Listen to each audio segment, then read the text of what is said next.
Students, at the end of today's class, you will be able to learn the extension of northern plains and their formation, and also about the Indian desert. Children, today we are going to learn about our second physiographic division of India, that is the northern plains. In the previous classes, we have discussed about the first relief feature, that is the first physiographic division of India, that is the Himalayas, their formation. And now, today we are discussing about the northern plains, extension and the formation. You might have wondered how these northern plains have been formed, right? Yes, the northern plains have been formed by the interplay of the three major river systems, that is the Indus, the Ganga and the Brahmaputra, along with the tributaries. These are the rivers, they have brought the sediments or the alluvium from the northern plains, from the Himalayas, and they have deposited in the depression between the Peninsular Plateau and the Himalayas. So in this way, these northern plains have been formed out of the Himalayan rivers. Students, here we see the area covered by the northern plains in the India. Northern plains occupy the northern part of the India in between the Himalayas and the Peninsular Plateau, which we have learned earlier. The plain is being about 2,400 kilometers long and 240 to 320 kilometers broad. So these northern plains spreads an area of 7 lakh square kilometers. The total area covered by this northern plains is how much? 7 lakh square kilometers. So this region is a densely populated physiographic division because of its rich soil cover, it means alluvium cover, and combined with its adequate water supply from the rivers which are coming from the Himalayas. In addition to that, this region is also having a favorable climate because it is lying in the subtropical region. So it is agriculturally very productive part of the country. So the rivers coming from the northern plains are involving in depositional work, because you know that the rivers deposit the sediments at the lower level. So it's a level land, that's why the rivers are bringing the sediments and depositing in the plains. In the lower course, due to gentle slope, the velocity of river decreases. Here you can see here, because of gentle slope, it's gentle slope we can say, or else no slope, a little slope. So the velocity of river decreases, which results in the formation of riverine island. I hope you all know about the island. But what is this riverine island? Yes, this is the island which has been formed with the help of the river. So the river water surrounds this landscape, that's why it's called island. But this island is formed out of the river, that's why it is called riverine island. So here you can see the world's largest inhabited riverine island. Most of the riverine islands are not inhabited, but the only one and the most largest inhabited island is what? Majuli. Its name is Majuli. That too, it is in India only. And this Majuli riverine island has been formed by the Brahmaputra river. It has been formed with the help of Brahmaputra river. Students, now let us know about the sections of the northern plains. The northern plain is broadly divided into three sections. Here we see the sections of the plains in the map. So you can see the Rajasthan plain, Punjab Haryana plain, Upper Ganga plain, middle plain means middle Ganga plain, and the lower Ganga plain. And you can also see the Brahmaputra plain. These are the sections of the plains. Now let us know each one of them in detail. Let's see the Punjab plain. The western part of the northern plain is referred to as the Punjab plain. So these plains are formed with the help of Indus and its tributaries. The largest part of this plain lies in Pakistan. So I think you all know the Indus river and its tributaries. So the tributaries who helped in formation of this plain are the Jhelum, Chenab, Ravi, Beas and Sutlej. These five are the tributaries of the Indus River which flow in India. They originate in the Himalayas. So this section of plain is dominated by doabs. What is the meaning of a doab? Here you can see the doab over here. Doab is made up of two words. It means do means two, and ab means water. So similarly, Punjab, Panj, it means five, ab means water. So Punjab is a land of five rivers. So it's nothing but the land covered by water, two sides, two river water bodies. Okay, that's called doab. If it is having five rivers, it's called Punjab. That's why Punjab is also called a land of five rivers. So here we see the Ganga plain. The Ganga plain extends between the Ghaggar river and the Teesta river. It is spread over the states of North Indian states like Haryana, Delhi, Uttar Pradesh, Bihar, and partly Jharkhand and West Bengal to its east. So the northern plains are generally described as flat land. People believe that plain means flat land. So northern plains also flat land with no variations in its relief. But it's not true, children.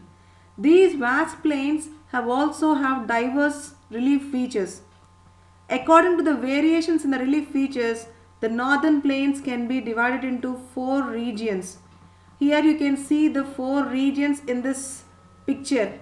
First the Himalayan regions to the four regions. Once you see here, the next to the Himalayas, it means at the foothills of Himalayas you can see Bhabar.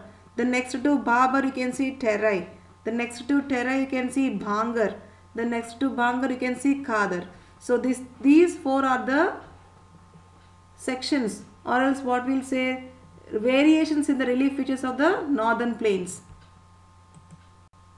Let's know the first two variations in the relief features of Ganga plains. That is Bhabar and Terai. So the rivers after descending from the mountains deposit pebbles. Means soon after the river comes from the Himalayas, they deposit large stones, pebbles, big boulders. So those they deposit at the foothills of Himalayas. So these are nothing but a narrow belt about 8 to 16 kilometers in width, lying parallel to slopes of Shivaliks. It means at the foothills of Shivaliks, from 8 to 16 kilometers, you can only see the pebbles or rocks which you can see in the picture. That region is called Bhabar. What is that? Bhabar. So all streams disappear here because of rocks or pebbles which are surrounding over there. You cannot see any streams over there. That's why this belt is also called as Bhabar belt. Now if you come to the south of this belt, means little far from this belt, you can see the streams and rivers re-emerge and create a wet, swampy, marshy region. Swampy, dampy means what? No, muddy region. So this is a marshy region full of forests, full of greenery, trees and forests, etc. So that's why this region is also known as Terai. So this was thickly forested area full of wildlife. The forests have been cleared to create agricultural land and to settle the migrants from Pakistan after partition. Before independence, Pakistani people, Pakistani people, those who don't want to live in Pakistan, they have migrated from Pakistan to India and they settled here and they lived there. So they cleared the forest over here and started agriculture. So here you can see the famous national park also in this region, that is Dudhwa National Park. Students, let's see the remaining variations of the northern plains. The largest part of the northern plain is formed of older alluvium. It means the alluvium is formed by the rivers, brought by the rivers, which is older one. They lie above the floodplains of the rivers and present a terrace-like feature. I hope you all know about the terrace. So these older alluvium lie like a terrace, which you can see in the picture. This part is known as Bangar. You can say that part as Bangar. You can see the Bangar in the two pictures. So the soil in this region contain calcareous deposits known as the Kankar. Locally they can call Kankar nodules. Okay. The newer, younger deposits of the floodplains are called Khadar. It means the river gets the floods every year. So when the river gets the flood, they deposits the fine soil like silt, alluvium on the just sides, adjacent sides of the river. Those are called younger deposits. We can also say newer or younger deposits. So that floodplains are called Khadar. So they get renewed almost every year, children. That's why they are so fertile when compared to Bangar. So thus this Khadar region is very much ideal for intensive agriculture. Students, now let us know about the Indian desert in detail. Students, before starting this portion, I just want to ask you a question. India is having two deserts. One is a cold desert and the other one is a hard desert. So can you name the two deserts in India, children, which is cold and hot? Yes, the cold desert is called Ladakh. Ladakh region is a cold desert, and the Thar desert is the hottest desert in India. So the Indian desert lies towards the western margins of the Aravallis. Here you can see the red portion in India. That region is totally the Thar desert or the Indian desert. The whole Rajasthan is not covered with this desert. Only just western side of the Aravalli ranges. So this is an undulating sandy plain. It's not a level land. It's an undulating plain, but it covered with sand and with sand dunes also. This region receives a very low rainfall below 150 millimeters per year. So in a year there is just only 150 millimeters. This is with this we can say that this region having arid climate with a low vegetation cover. So streams appear only during the rain season only. If it rains, you can see the streams. Otherwise, no, they disappear. Soon after they disappear into the sand as they do not have enough water to reach the sea. So that much of water the streams does not contain. So before they join into the sea, they disappear. The Luni is the only large river in this region, which you can see in this picture over here. Luni. This is the only large river in the in the Thar desert. Barkans, a crescent shaped dunes, which you can see here. See here, Barkans, these are the crescent shape. You know crescent moon? Yeah. So that shaped dunes you can see here and cover the larger area. But the longitudinal dunes become more prominent, which you can see the longitudinal dunes here. They'll be long. They're dunes only, but they cover a long distance. They are so long. So those are called longitudinal dunes. They become more prominent near the Indo-Pakistan border. So they lie in between the India and Pakistan. That's why we can call them as Indo-Pakistan boundary. So if you go to Jaisalmer in the India, in the Rajasthan, you may see these Barkans. Fine. With this I end this topic, children. Thank you.